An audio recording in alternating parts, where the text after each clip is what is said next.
Fue en esta casa de Nuevo Vedado, en La Habana, donde Ernesto Che Guevara se fotografió públicamente por última vez con toda su familia antes de partir de Cuba en 1965. Aquí vivió su familia hasta la década de 1980. Cuando solicitud de su esposa Aleida March, la vivienda se convirtió en sede del archivo personal de Ernesto Che Guevara. Aleida, que trabajábamos juntos en un centro de investigaciones, me propone ordenar la papelería del Che que ella tenía durante muchos años guardada. Ese es el inicio, y digo que es una aventura porque prácticamente estábamos las dos tiradas en el piso tratando de conformar la papelería con un orden y una sistematicidad. Existía todo un conjunto de documentos inéditos que nos permitieron después ordenar no solo la papelería, sino también definir los objetivos centrales del futuro centro de estudio. Desde entonces, los manuscritos originales de Ernesto Che Guevara han sido organizados, clasificados, transcritos y muchos de ellos publicados. Para mí, en esta aventura que inicié, no voy a negar que fue un impacto tremendo el que yo sentí cuando abría libretas, cuadernos del joven Ernesto, que el Che quería anotar todo lo que veía, pero no botaba nada. Lo fue acumulando, y de todo eso se nutrió hasta después en que en Cuba llega, se asienta y utiliza en parte toda esta documentación para otros escritos.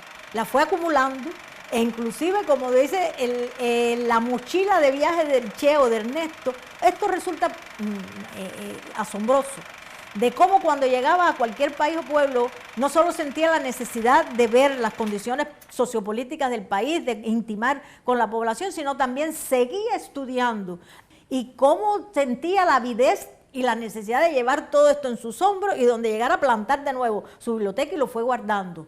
Y fue, me imagino yo, que decantando, algunas cosas las dejó en Argentina, pero otras se las fue llevando hasta llegar a México. Incluso conocemos que en el caso ya del triunfo de la revolución, cuando él se asienta en La Habana, él manda a pedir las maletas que tenía, ahí deben haber estado toda esa documentación archivada en maleta tipo Che, porque tampoco no había archivos ni cosas por el estilo, y entonces las manda a pedir, y es nada más y nada menos que el guatemalteco, el Patojo, que fue lo conocía desde los tiempos de Guatemala, quien le traslada y trae la maleta. Cuando ya Patojo decide venir para Cuba, que incluso trabajó con él.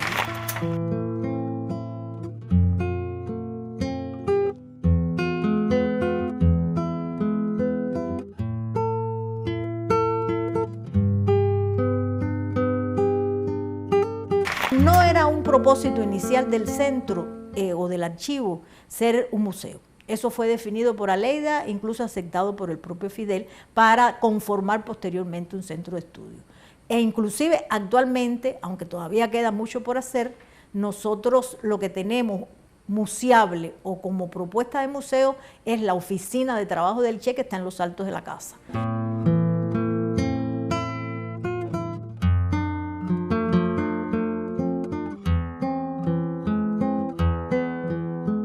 Esta biblioteca es el reflejo real de lo leído y estudiado por el Che estando en Cuba. Inclusive hay libros que le pertenecen a épocas anteriores, pero que creo que es una muestra viva de cómo él logró el ordenamiento de lecturas que le permitieron una mayor profundidad en sus reflexiones filosóficas, económicas, políticas y de otras materias, y también de la historia de Cuba. No es una biblioteca para nada muerta, es una biblioteca de una persona que estudia permanentemente y que conforma el contenido de la biblioteca la base esencial de parte de su pensamiento. Las obras completas de Lenin, pero por acá están todas las obras esenciales de Marx y Engels.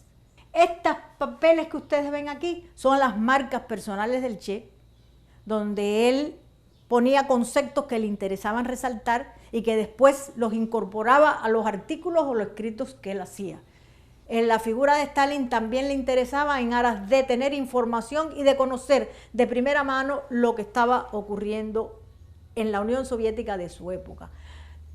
Libros de la realidad de la Revolución China, de Vietnam, que como ustedes conocen, estudió mucho, como ven aquí los libros de Mao Zedong, otros para acá de historia de la URSS, toda una serie de cosas que lo ubican en el contexto de su época. Libros de economía, ensayos sobre la realidad latinoamericana, libros que tenían que ver sobre la realidad o interpretaciones de autores de época sobre la Revolución Cubana, y por acá arriba, como ustedes se percatarán, están las obras completas de Martí.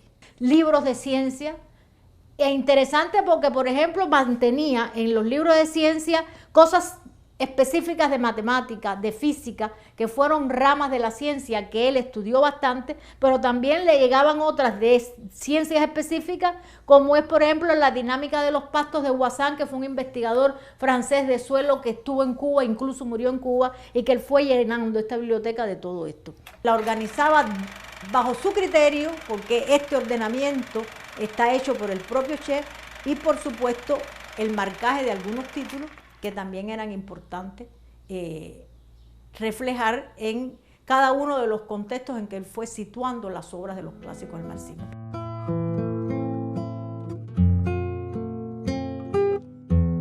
Poco tiempo después, la propia Aleida March sugirió a Fidel Castro convertir el archivo personal en un centro encargado de estudiar la vida y la obra del Che con rigor histórico y científico. Ya cuando nos enfrentamos a esta obra y que empezamos a clasificar, sabíamos que cabía la posibilidad real, sin especulación, sin sentirnos de un modo obligado, a crear un centro de estudio para, justamente como es, valorar, estudiar, investigar y profundizar en la vida y en la obra del Che. Y bueno, a partir de ahí empezó a surgir la idea de no solo ser un archivo, con esa gran documentación y con esa información, ordenar por temas las posibles investigaciones que se pudieran hacer de la obra del Che y por supuesto de su vida. También tenemos un trabajo de extensión comunitaria y hemos tenido mucho cuidado con la instrumentación de talleres junto con la escuela que tenemos muy próxima de Héroes de Bolivia, donde además hemos definido talleres que tuvieran que ver con gustos o preocupaciones del adolescente, del joven Ernesto o de por vida. Ahora sí, la historia tendrá que contar con los pobres de América, con los explotados y vilipendiados de América Latina, que han decidido empezar a escribir ellos mismos para siempre su historia. Y esa ola de estremecido rencor, de justicia reclamada, de derecho pisoteado que se empieza a levantar por entre las tierras de Latinoamérica, esa ola ya no parará más. Esa ola irá creciendo cada día que pase, porque esa ola la forman los mayoritarios en todos los aspectos, los que acumulan con su trabajo las riquezas, crean los valores, hacen andar las ruedas de la historia y que ahora despiertan del largo sueño embrutecedor a que los sometieron. Porque esta gran humanidad ha dicho basta y ha echado a andar. Dentro de la carrera justo acababa de terminar el curso de diseño editorial.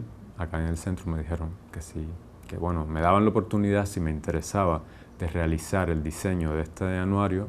Y yo dije que sí, por supuesto me interesaba. Y así comencé la idea del anuario, la revista Paradigma, que fue el nombre que el Centro de Estudios halló a bien ponerle. El trabajo editorial sobre todo es bastante amplio y no solo porque te dedicas a la corrección, sino porque te dedicas a la divulgación de un pensamiento que realmente hoy es muy necesario.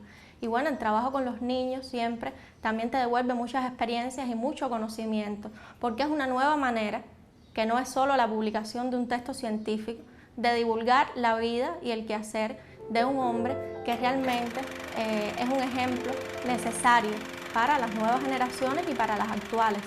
Mientras uno está en ese proceso de aprendizaje de quién era él y cuáles eran sus valores, va uno replanteándose cuáles son los valores propios y cuáles son los valores en general que desea o que cree que debe tener la población, el entorno, el contexto en el que uno vive. Hacia el año 2010, el Centro de Estudios Ernesto Che Guevara comenzó a dar los primeros pasos para incluir la colección documental Vida y Obra de Ernesto Che Guevara en el Registro Mundial de la Memoria del Mundo, un programa de la UNESCO que intenta preservar y difundir los fondos documentales más importantes que existen y son expresión de la cultura de los pueblos. Es una obra que no tuvo ninguna objeción, lo que quiere decir que esto nos ayudó a medirnos a nosotros mismos de la calidad y validez de esta colección. La colección documental Vida y Obra de Ernesto Che Guevara se caracteriza por la variedad de soportes y formatos. El número alcanza 1007 documentos que de una u otra manera son resultado de la experiencia vital de Ernesto Che Guevara, casi desde su nacimiento hasta sus últimos momentos en Bolivia, y giran en torno a su obra revolucionaria, ensayística, periodística, biográfica y personal. Incluye además su correspondencia oficial y personal. Claro que está el bloqueo imperialista y seguirá estando durante algún tiempo, hasta que se cansen o hasta que ocurran acontecimientos de otro tipo. Es que es nuestra lucha la que nos permite hoy poder gozar de la paz constructiva. Y es nuestra aspiración, la paz máxima, la paz completa, la paz de todos los pueblos que hayan dejado ya el sistema de explotación y hayan pasado a etapas superiores de la sociedad.